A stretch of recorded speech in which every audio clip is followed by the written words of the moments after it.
Hello friends, welcome you all to another video, and once again I came up with another unboxing video.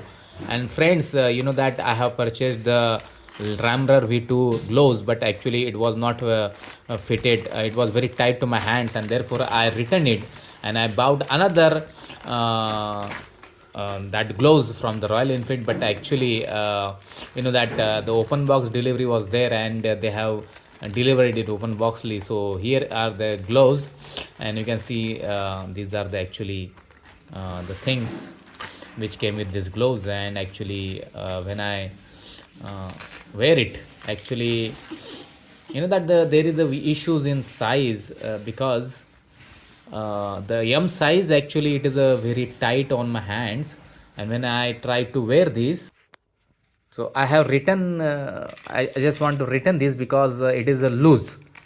So L size is all loose, and M size is too tight, and therefore I decided to go with another company's gloves, because Royal Enfield gloves are good. They are good in quality, but actually the size fitting is not good, because you know that some people it may be good, but for me it is not good. So guys, if you are new to my YouTube channel, please subscribe to my channel and hit the bell icon so you can see such kind of videos regularly. Thank you for hearing.